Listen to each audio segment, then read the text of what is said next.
자, 우리는 세례 요한, 이 마가복음 출발점에 이 세례 요한의 역할을 보게 되는데요.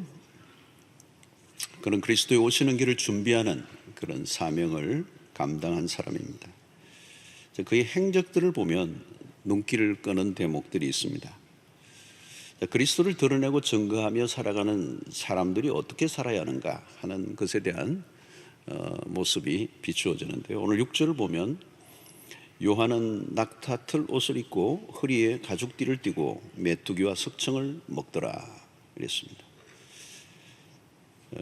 오해는 하지 마십시오. 여기 낙타틀 옷은 요즘처럼 잘 이렇게 가공된 무스탕이 아닙니다.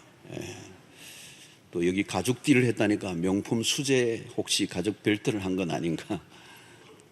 또 어떤 사람은 메뚜기와 석청을 먹었다니까 유기농을 먹었구만, 뭐 이런 얘기를 합니다. 여기 낙타트롯이란 요즘과 같이 이런 그런 것들이 아니고 어쩌면 그냥 그 틀 옷이죠. 투박한 옷. 또 그가 먹었던 음식들은 광야였기 때문에 광야에서 얻을 수 있는 메뚜기, 석청, 최소한의 영양 공급을 받으며 살았다, 뭐 이런 얘기가 되겠습니다.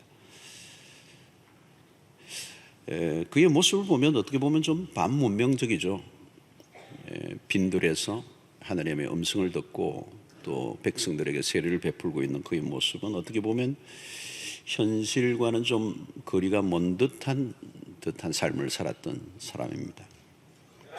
우리 여기서 세례 요한의 모습은 우리에게 가르쳐 주려고 하는 것은 자신의 삶의 목적을 분명히 이해한, 그래서 한 가지에 집중하고 있는 삶의 모습입니다. 뭐 자기가 이렇게 하려고 해서 그런 게 아니고 하나님의 분명한 부르심에 몰두하고 초점을 맞추다 보니까 자기의 신변에 대해서 그렇게 신경을 쓸 수 없는 그런 환경이었음을 보여주고 있습니다. 혹자는 이 세례 요한을 금욕주의자로 볼 수도 있는데요. 기독교는 금욕주의가 아닙니다. 금욕주의를 지지하지 않습니다. 금욕적인 요소는 있죠. 그러나 금욕주의는 아닙니다. 금욕주의는 금욕 자체가 목적이 된 사람들이죠. 세례 요한의 삶은 절제되어 있고 또 그의 삶은 검소한 것은 분명합니다. 조금 전에 얘기했던 것처럼 요한이 그렇게 살려고 애를 쓰다기보다 그가 추구한 것에 집중하다 보면 저절로 삶이 단순해진다는 것이죠. 세례 요한은 하나님으로부터의 음성을 듣기 위해서 빈들에 있었고 또 자신의 삶을 비교적 단순하게 모든 것을 비워낸 그런 삶을 살았습니다. 여기서 우리는 먹는 것, 입는 것 무시하라 이런 말은 아닙니다. 우리는 하나님이 주신 것들을 적절하게 누릴 수 있어야 합니다. 자, 그런데 자신이 받은 사명이 너무 중대하면 또 그것에 집중하다 보면 내가 무엇을 먹는가, 마시는가, 입는가, 그런 것은 자연스럽게 뒤로 밀려나게 되죠. 그런 것들에 쓸 에너지가 없는 것입니다. 자, 우리가 어디에 가장 많이 에너지를 쓰는가를 보면 그의 인생이 보입니다. 내가 어디에 가장 돈을 많이 쓰는가, 어디에 가장 많이 시간을 사용하는가를 보면 그의 인생이 보이고 미래가 보이겠죠. 그래서 먹는 것, 또 입는 것 별것 아닌 것 같지만 그런 것에서 영성이 드러나게 됩니다. 세례 요한은 기본적인 이 필요만 채워진 삶을 살았습니다. 그리고 하나님과 깊은 교통을 위해서 그 시대의 대중들과 어느 정도 거리를 둔 삶의 모습입니다.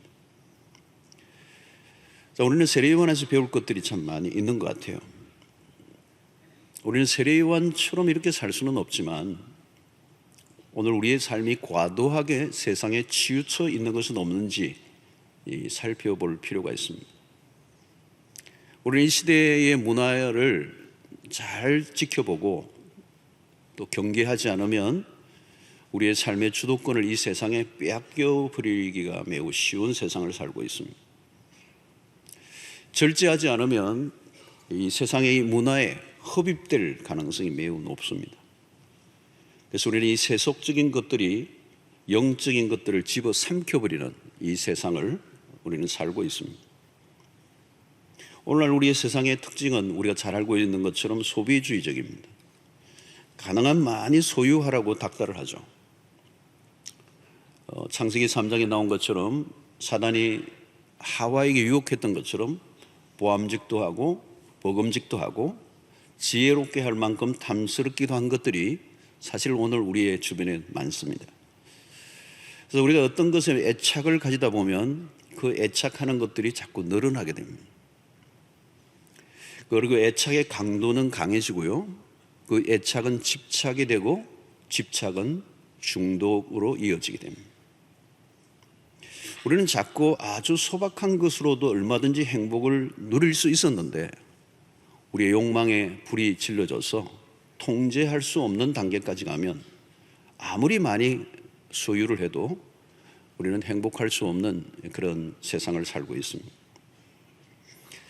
오늘 이 세례요한이 우리에게 보여준 모습은 우리의 삶의 초점이라는 것입니다. 초점이 흐려지기가 쉽다는 겁니다. 내가 무엇을 위해 존재하는지를 놓쳐버리는 겁니다. 세상의 유혹으로부터 우리 자신을 지켜내지 않으면 신앙의 길이 잃어버리는 것입니다. 우리의 삶이 얼마나 산만해지기 쉬운지, 세례요한은 빈들에서 아주 simple life, 단순한 삶을 살고 있습니다. 다른 말로 표현하면 이 빈들이라고 하는 것은 영적인 집중력을 가질 수 있는 곳을 말합니다.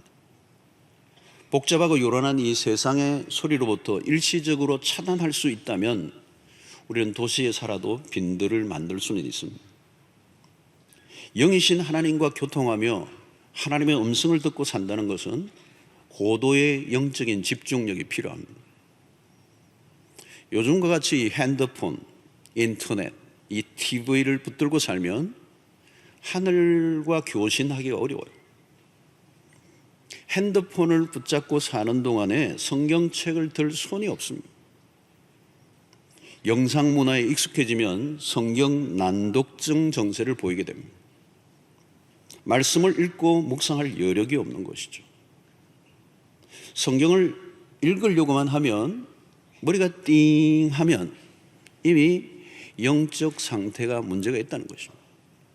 이미 세상의 문화의 포로가 되어 있는 것입니다. 우리는 절제된 이 삶은 탐욕과의 싸움에서 가능해집니다. 소비주의 시대는 아무리 많은 돈을 가지고 있어도 부족하게 되어 있습니다. 돈만 드는 게 아닙니다. 시간도 엄청나게 쏟아부어야 합니다. 영적인 집중력을 가지는 것은 저절로 되는 것은 아닙니다.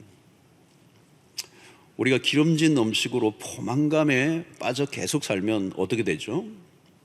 육신의 힘은 점점 넘칠지 모르지만 영의 세계는 흐릿해질 가능성이 많습니다. 그래서 우리는 종종 금식을 선택하죠. 다니엘이 바벨론의 왕실이 주는 음식과 포도주를 거절했다는 것, 그리고 채식을 먹었습니다. 이것은 채식주의자가 되라는 얘기도 아니죠. 다니엘이 이것을 선택한 것은 다니엘 왕이 바벨론의 왕이 주는 그 음식과 이 포도주는 단순한 음식의 문제가 아니고 바벨론의 문화가 그 안에 있었어요. 그 화려한 그 음식 문화 안에 숨어 있는 그 유혹의 실체를 다니엘이 보았습니다. 한번 세상의 풍요에 길들여지면 더 이상 그 정욕을 뿌리칠 의지가 현저하게 떨어질 수밖에 없습니다. 그러면 영적 수신 상태는 떨어지게 되고 하나님과의 교제는 힘들어지게 되는 것입니다. 하늘이 맑아야 별이 보이듯이 영혼이 맑아야 하나님의 음성을 들을 수가 있습니다. 신자는 세상의 다양한 유혹에 저항해야 합니다.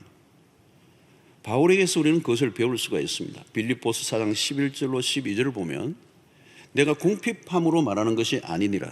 어떠한 형편에든지 나는 자족하기를 배웠노라.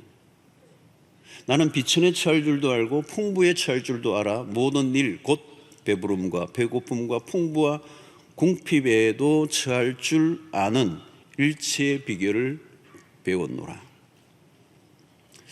여러분, 이 바울의 이 고백은 딴 게 아니에요.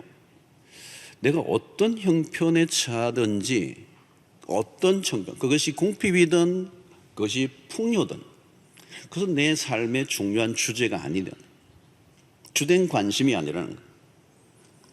여러분, 세상의 사람들은 무엇인가를 채움으로 만족하려고 합니다. 그러나 사람은 가졌다고 만족할 수 없는 존재라는 걸 우리가 압니다.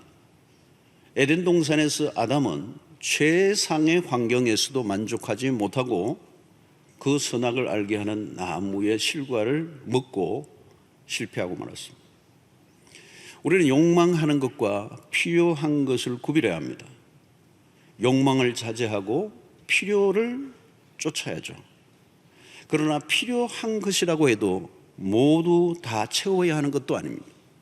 필요하지만 꼭 필요하지 않는 것들도 오늘날 너무 많습니다. 현대 상업주의는 필요하지 않은 것을 욕망하게 만들어 사람들로 하여금 가지게 만듭니다. 오늘 세례 요한의 단순한 삶, 이 절제된 삶, 그것이 광야의 영성입니다. 늘 밀고 들어오는 허영과 탐욕과 싸워야 합니다. 무엇을 할 때마다 내가 꼭 그 일을 해야 하는가를 물어야 합니다. 그것은 영적 집중력을 높이기 위해서입니다. 눈에 보이는 것을 추구하다가 보이지 않는 것을 놓치지 않도록 하기 위하여, 하찮은 것에 몰두하다가 귀중한 것을 놓칠 수 있기 때문에, 많은 것을 포기할지라도 영원한 것을 놓치지 않아야 하기 때문에, 항상 우리는 내가 왜 존재하는지를 물어야 합니다. 무엇을 추구해야 하는 것인지, 나의 삶의 목적은 무엇인지 또 묻고 물으면 우리의 삶은 저절로 단순해집니다.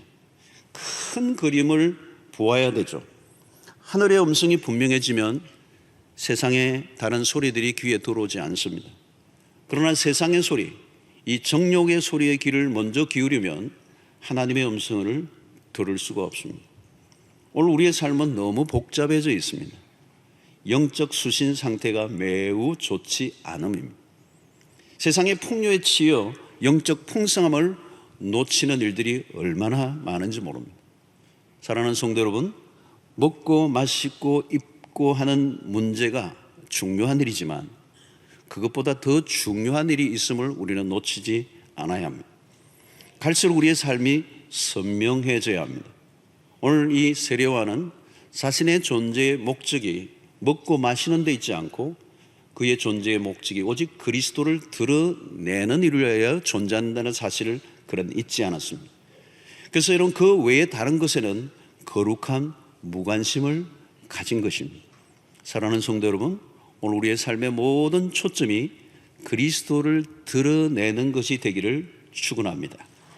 그리스도를 추구하는 것 외에 어떤 것들이 우리의 삶의 주된 관심이 되지 않도록 힘을 쓰는 우리의 삶의 절제가 필요한 것입니다. 자, 세례 요한은 자신을 낮출 뿐만 아니라 그리스도를 높이고 있는 모습을 우리에게 보여주는데요. 오늘 7절에 보면 그가 전파하여 이르되 나보다 능력 많으신 이가 내 뒤에 오시나니 나는 굽혀 그의 신발끈을 풀기도 감당하지 못하겠노라 그랬어요. 자, 여러분, 세례 요한은 400년의 침묵을 깨고 나타난 선지자입니다. 사람들이 그의 출현을 통하여 충격을 받고 그의 영향력은 한순간에 일파만파로 퍼져나갑니다. 사람들이 그의 메시지를 듣기 위해서 광야로 몰려듭니다. 그리고 수많은 사람들이 자신의 죄를 회개하고 요단강에서 세례를 받습니다. 그의 출현은 당시 유대사에 큰 충격을 주었습니다. 카메라가 그에게 집중되고 취재진들이 몰려와 그 주변을 둘러싸고 있는 것과 같습니다. 무대의 조명이 켜지고 사람들이 환호가 터지고 박수를 치면 어떻게 될까요? 사람들이 혼미해지죠. 마음이 흔들립니다. 사람들의 이목이 집중된다는 것은 매우 짜릿한 일이고 그 순간 사람들은 중심을 잃기가 매우 쉽습니다. 자, 그러나 세례 요한은 중심을 잃지 않습니다. 그런 자신이 주인공이 아니라는 것을 알았습니다. 여러분, 교만이란 무엇일까요? 교만은 자기의 위치를 벗어남이라고 하는 것입니다. 자기의 위치를 어떻게 벗어나죠? 자기가 누구인가를 모르면 그렇게 되는 것입니다. 자기 자신을 안다는 거 쉬운 일입니까? 어려운 것입니다. 그러니까 사람들은 자기 자신이 누구인지 모르기 때문에 교만한 상태로 살아가는 것입니다. 어떻게 보면 인생이란 되게 자신이 맡아야 할 배역을 찾지 못한 배우와 같습니다. 내가 어디에서 어떤 역할을 해야 되는지를 알지 못한 채 일평생 사는 것입니다. 오늘 우리 주변에 곤혹을 치르는 사람들을 잘 보십시오. 딴 게 아닙니다. 자기가 앉아야 할 자리가 아닌 곳에 앉아 있는 거예요. 사고는 거기에서 일어나는 겁니다. 높은 자리라고 다 좋은 것이 아닙니다. 앉을 자리에 앉을 줄 아는 것이 겸손인 것입니다. 세례요한은 그리스도를 높이기 위해 자신을 한없이 낮추고 있습니다. 나는 굽혀 그의 신발끈 풀기도 감당하지 못하겠습니다. 여러분, 신발끈은 누가 푸는 것입니까? 그 당시 종들이 풀었습니다. 노예들이 푸는 일이에요. 근데 요한은 무슨 얘기합니까? 그 푸는 것조차도 내가 감당하지 못하겠다. 그 종이 하는 역할마저도 나로서는 너무 과분하다. 세례 요한은 더 이상 자신을 낮출 곳이 없을 정도로 자신을 낮추고 있습니다. 여러분, 이미 낮아져 있는 사람이 낮아지는 것은 어렵지 않습니다. 그냥 있으면 됩니다. 그러나 사람들이 이목이 집중되고 환호를 받는 가운데 자신을 내려놓는 일은 어려운 일입니다. 자, 그런데 요한은 이런 얘기를 하죠. 요한복음 3장 30절에 유명한 얘기입니다. 그는 흥하여야 하겠고 나는 쇠하여야 하리라 하니라. 참 기가 막힌 고백을 합니다. 그는 늘 흥하여야 하겠고 나는 쇠하여야 하리라. 여러분, 세례 요한은 그리스도가 누구인지를 분명히 알고 있었던 사람입니다. 그렇습니다. 여러분, 그리스도를 제대로 알면 우리 자신의 위치, 역할이 분명해집니다. 세례 요한은 자신이 맡은 배역에 만족하고 있습니다. 자신은 그리스도와 결코 비교할 수 없는 존재라는 것을 알고 있었습니다. 그리스도는 빛 자체이시고 자신은 빛의 반사체에 불과한 것입니다. 여러분, 빛이 없으면 자신의 존재는 없어지고 마는 것입니다. 사실 우리가 그런 존재들입니다. 나라는 존재는 그리스도 안에서만 가능한 것입니다. 우리는 그리스도를 위해 존재할 때 우리의 가치는 극대화되는 것입니다. 세례 요한은 자신을 증명하기 위해 존재하지 않았습니다. 여러분, 우리가 무엇인가를 사역을 하다 보면 나도 모르게 자꾸 나를 극대화시키려고 하는 유혹에 빠집니다. 그리스도인들은 우리 자신의 이름에 너무 신경을 쓰지 않아야 합니다. 우리의 이름이 중요하지 않습니다. 우리가 아무리 대단한 역할을 맡아도 분명한 것은 그리스도의 종이요, 우리의 역할은 그리스도를 드러내기 위해서만 존재하기 때문에 주님을 위해 사역을 하다가 때로는 사람들에게 무시를 당할 수도 있습니다. 내가 일을 한 만큼 충분한 보상과 인정을 받지 못할 때도 있습니다. 그래도 여러분, 시험 들면 안 돼요.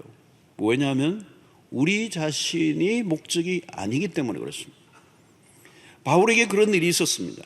바울이 감옥에 들어간 것 때문에 은근히 좋아하는 교회 지도자들이 있었습니다. 그런데 감옥 안에 있는 바울에게 그 이야기를 전해준 사람이 있어요.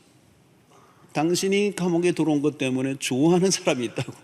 그런 말을 해주면 안 되는데 해준 사람이 있어요. 얼마나 속이 상하겠어요. 복음을 전하다가 이 감옥까지 왔는데 내가 감옥에 있는 것 자체를 좋아하는 사람이 있다는 게 이해가 안 되죠. 그러나 바울이 입장을 정리합니다. 여하간 어떤 일이 있다 할지라도 나의 관심은 그가 내가 무시를 당하는 것도 좋고 또 그가 그것으로 인해 기뻐하는 것도 상관없고 어떻게 되었던 그의 입술을 통하여 그리스도가 전파되고만 있다면 나는 상관이 없다. 성도 여러분, 우리가 항상 명심해야 하는 것은 우리의 이름이나 명예를 높이기 위해 존재하지 않는다는 것. 그래서 그리스도를 따르는 자들에게 절대적으로 요구되는 것은 자기 부인이라고 하는 것입니다. 자기 부인을 하는 목적은 무엇입니까? 그리스도를 높이기 위해서. 특히 그리스도의 사역자들은 시선을 자기 자신에게 집중해서는 안 되는 것입니다. 우리는 나라는 세계에 빠지지 않도록 힘을 써야 합니다. 나를 드러내고 싶은 욕구와 싸워야 합니다. 우리의 이름이 드러나는 것을 조심해야 하는 것입니다. 사람들의 여론과 평판에 너무 귀를 기울이지 않아야 한다는 것. 주님을 위해서 일을 한다고 하면서 은근히 자기를 드러내려고 하는 사람이 있다면 매우 조심해야 합니다. 위험한 인물이에요. 대중들 앞에 서서 일을 하는 사람들을 잘 보십시오. 누구를 주목하게 하는가를 보아야 합니다. 자기에게로 이목을 집중시키려고 하는 사람이라면 그는 요주의 인물이에요. 대중을 선동하고 멋있는 구호를 외치지만 알고 보면 자신의 개인의 욕망을 추구하려는 목적을 가지고 있는 사람들이 얼마나 많은지 알 길이 없습니다. 요즘은 인터넷 조회수 경쟁을 해요. 사람들이 이목을 집중시키고 자신의 이름을 높이고자 하는 유혹으로 가득 찬 문화 속에 살고 있습니다. 사역자들은 이런 위험한 문화들과 싸워야 합니다. 자신을 드러내고 싶은 유혹은 늘 있죠. 우리는 그런 위험으로부터 우리 자신을 지켜내야 합니다. 특별히 남다른 열심을 가지고 사역을 할 때 그 열심, 그 안에 있는 동기를 들여다보아야 하는 것입니다. 교회도 마찬가지입니다. 우리 교회는 과연 그리스도에게만 집중하고 있는가? 사람에게 집중하고 있는 것은 아닌가? 목사에게 집중되는 교회는 아닌가? 우리는 늘 살펴보아야 합니다. 탁월한 사역자로 일꾼으로 칭송을 받을수록 우리는 더욱더 조심해야 하고 우리 자신을 더 적극적으로 낮추어야 하는 것입니다. 교회를 섬기고 선교를 하고 어떤 봉사를 하더라도 모든 초점은 오직 그리스도여야 합니다. 우리 교회, 우리 부서, 우리 사역, 그게 강조되면 안 돼요. 열심히 하고 난 다음 좋은 결과가 나타나 사람들의 입에 오르내리고 주목을 받을 때 빨리 조명에서 비껴나야 돼요. 무대에서 내려와야. 박수 소리를 즐기지 말아야 합니다. 철저히 자기를 부인해야 한다는 것입니다. 우리는 헌신을 하고 희생하는 것까지는 다 해요. 거기까지는 다 가는데 그 다음에 실패합니다. 희생을 자랑과 훈장으로 삼으려고 하는 것이죠. 그런 문제가 터지기 시작합니다. 헌신하고 희생한 것을 주장하기 시작하면 사고가 나게 되어 있습니다. 자신의 수고와 공적을 빨리 잊어버려야 합니다. 세례 요한이 그리스도를 높이고 자신을 낮춘다고 자신의 존재가 무시되는 것은 아닙니다. 오히려 반대예요. 그리스도를 온전히 높일 때 세례 요한 역시 존귀한 자로 쓰여집니다. 그리스도를 높일 때 그의 존재감은 확실해집니다. 그가 그리스도를 높이는 목적을 위해 사용될 때 세례 요한은 세례 요한이 되는 것입니다. 사랑하는 성도 여러분, 지금 맡은 일이 비록 하찮은 일이라도 그 일을 통해 그리스도를 드러내고 있다면 그 일은 결코 하찮은 일이 아닙니다. 그러나 아무리 위대한 일을 하고 있다 할지라도 그리스도를 높이는 일에 실패한다면 그 일은 아무것도 아닙니다. 하찮은 것이 되고 맙니다. 사랑하는 성도 여러분, 우리는 우리를 위해, 우리 자신을 위해 존재하지 않습니다. 우리의 성공이 목적이 되어서는 안 됩니다. 우리는 실패도 괜찮아요. 우리의 이름은 묻혀도 괜찮아요. 아니, 묻혀야 돼요. 우리의 이름이 묻히고 그리스도의 이름이 선명하게 드러날 수 있다면 그것은 가장 영광스러운 일이 될 줄로 믿습니다. 우리의 희생을 통하여 점점 그리스도의 이름이 흥하여진다면 그것으로 충분한 거예요. 생명 걸 일은 우리의 이름이 아닙니다.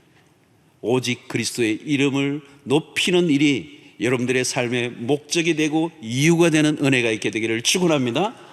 뭐 사업을 하든 직장에서 무슨 활동을 하든 아니면 우리가 어떤 공부를 하든 어떤 역할과 어떤 사역과 우리 어떤 봉사에도 마지막 남은 그 자리에 오직 한 분의 이름만 남는 역사가 있게 되기를 축원합니다. 세례 요한은 자신과 그리스도가 얼마나 다른가를 소개하고 있어요. 오늘 8절에 보면 나는 너에게 물로 세례를 베풀었거니와 그는 너에게 성령으로 세례를 베푸시리라. 우리는 앞에서는 요한에 의한 세례를 살펴봤습니다. 자, 오늘은 성령의 세례가 주제예요. 이 세례라고 하는 단어가 아주 매우 중요한 단어로 우리에게 언급되고 있습니다. 여러분, 이 세례는 그냥 단순한 의식으로 우리가 오해해서는 안 돼요. 너 세례 받아라. 여러분, 이 세례라고 하는 건 매우 중요한 것입니다. 옛 사람이 죽고 새 사람이 되는 이 거대한 터닝 포인트. 세례를 받으려고 하는 자신이 얼마나 심각한 죄인인가를 깨닫는 존재론적인 각성이 일어나야 돼요. 마치 이사야의 고백처럼 화로다 나여 망하게 되었도다. 자신의 죄가 머리끝부터 발끝까지 온 영혼을 감싸고 있는 이 죄의 문제를 심각하게 깨닫고 그리스도의 십자가 앞으로 나아가는 이 터닝 포인트가 한 번 있어야 되는 거예요. 이건 자주 있는 일은 아니에요. 단회적 사건이지만 강력한 사건. 여러분, 이 세례를 받음으로 구별된 백성이 되는 것이죠. 마치 구약의 할례와 같습니다. 물에 들어갔다 나왔다는 이 사실은 매우 중요한 의미, 새로운 인생의 출발, 모든 우리의 삶을 가름하는 기준이 죄를 어떻게 처리했느냐와 연결이 되는 것이죠. 물세례는 죄로부터 깨끗하게 함을 받은 사건입니다. 자, 세례 요한이 이 해결을 선포한 것은 매우 중요한 의미가 있어서 역사적으로 사람들은 메시아가 나타나 로마로부터 자유해 주기를 기다렸습니다. 그런데 세례 요한이 선포한 것은 전형도한 거예요. 회개하라는 것. 그 말의 의미를 백성들이 알아듣지 못했습니다. 진정한 자유는 로마로부터의 해방이 아니라 죄로부터의 해방.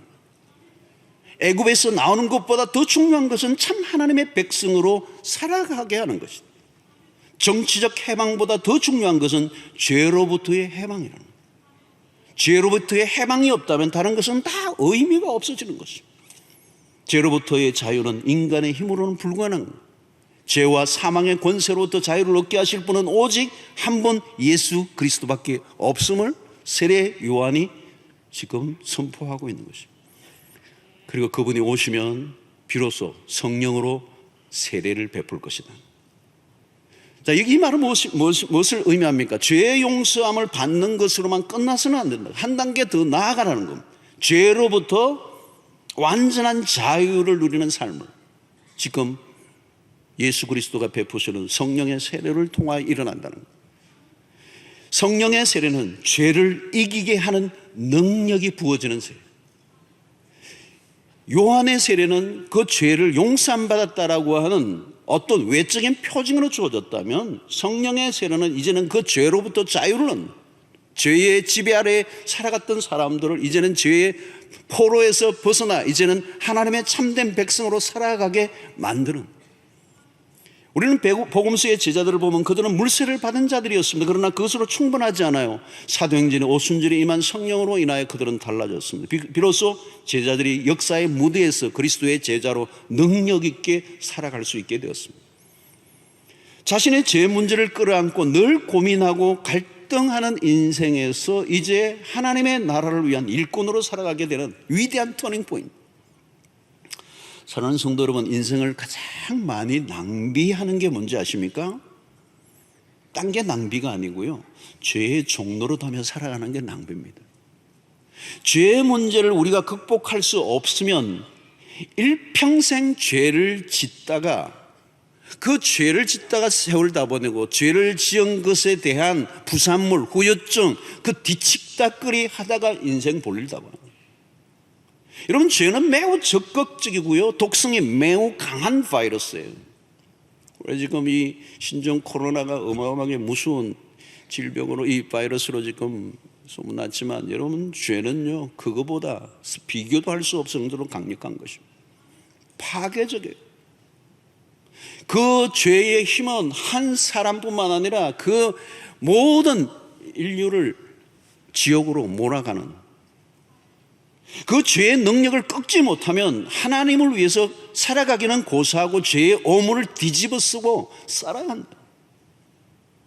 그러므로 성령의 세례를 약속하는 이것은 중요한 메시지입니다. 성령의 세례가 실제적으로 일어난 지점은 사도행전입니다. 복음의 역사가 강력하게 일어나는 시점이죠. 하나님의 나라가 점진적으로 선포되고 퍼져나가기 시작할 때 성령의 오순절 사건, 마가의 다락방에 임하신 성령의 역사였습니다. 120몇 문도의 문도들이 불과 바람처럼 임하신 성령의 임하심을 경험합니다. 이것은 물세례와 다른 겁니다. 성령의 세례는 제자들의 내면에 부어집니다. 물 세례가 영적 출생을 의미한다면 성령 세례는 예수의 제자로 태어나 하나님 나라의 일꾼이 되는 경험입니다. 물 세례가 죄의 용서를 받아 죄인이 의인이 되는 신분의 변화의 일이라면 성령 세례는 죄의 지배 아래 살아가는 사람들을 그리스도에게로 인도해내는 역할을 감당하게 하는 역할의 변화예요. 성령의 능력은 죄의 힘보다 훨씬 더 강한 것입니다. 성령이 임하시면 죄의 힘을 넉넉히 이기게 됩니다. 죄의 지배를 벗어나면 삶은 강력해져요, 여러분. 하나님이 주시는 에너지가 넘치게 되는 것입니다. 삶의 가속도가 붙고요, 삶의 질량이 높아지고요, 삶의 방향이 분명해지고 모든 게 선명해지는 역사가 일어나는 거죠.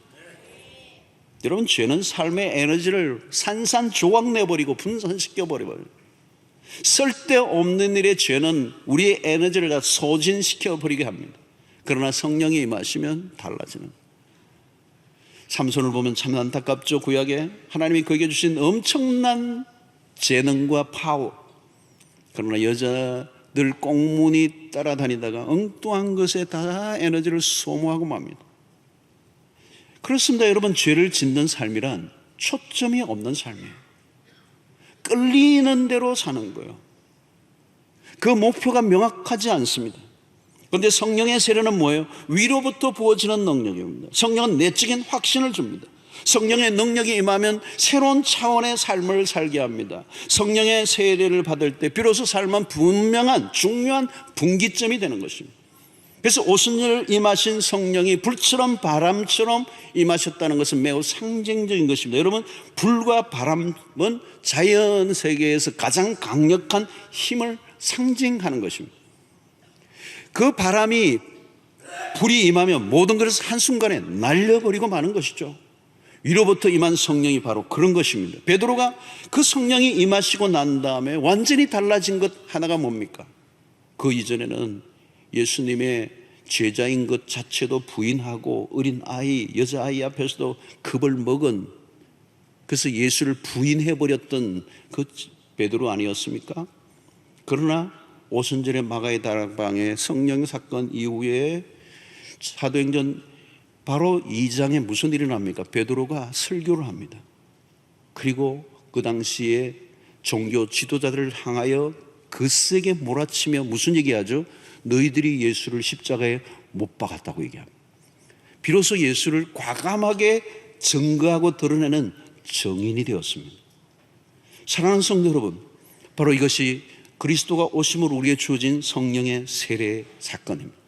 성령이 이미 2000년 전에 마가의 다락방에 임하시고 오늘 또 우리 가운데도 임하시고, 성령의 그 세례와 성령의 충만을 통하여 우리를 통하여서도 이제는 그리스도를 증거하는 증인으로 살아가는 은혜가 주어진 것입니다. 그래서 사도행전 1장 8절의 말씀이죠. 오직 성령이 너희에게 임하시면 너희가 권능을 받고 예루살렘과 온 유대와 사마리아와 땅끝까지 이르러 내 증인이 되리라. 오늘 세례요한은 바로 이 증인의 삶을 사는 것이죠. 이 각성을 깨달았던 것이고, 그 예수 그리스도가 오심으로 인하여 오늘 신약의 모든 성도들에게 성령의 약속을 하셨습니다. 그 성령이 오늘 또 여러분들에게 부어지게 되기를 축원합니다. 그 성령이 우리를 강하게 하시고 하나님의 나라와 목적을 위해서 분명히 살아갈 수 있는 용기를 주시는 역사가 일어나게 되는 것입니다. 자, 2000년 전이나 오늘과 비슷한 상황입니다. 그때는 초림 예수를 맞이할 준비가 백성들에게 되어 있지 않았어요. 준비되지 않은 백성들은 그리스도를 맞이할 수가 없습니다. 그것을 위해 세례 요한이 무엇을 외쳤습니까? 회개하라는 것입니다. 2000년이 지난 지금 다시 오실 그리스도를 우리는 기다리고 있습니다. 우리가 할 일이 뭘까요? 오늘 우리가 그분의 오심을 기다려야 합니다. 이제 성령 안에서 깨어 있어야 합니다. 그리스도가 다시 오실 것입니다. 세상을 여러분들 보십시오. 어디를 보아도 답이 없어요. 어디에 소망이 있습니까? 아무리 눈 닦고 봐도 이 세상에는 소망이 없어요. 누가 이 소요와 분쟁과 갈등과 비극과 불행과 고통으로부터 자유하게 할 수 있는 사람이 있을까요? 오직 메시아는 한 분밖에 없어요. 그분은 그리스도이십니다. 사랑하는 성도 여러분, 정신없이 세상에 취해 살지 않아야 합니다.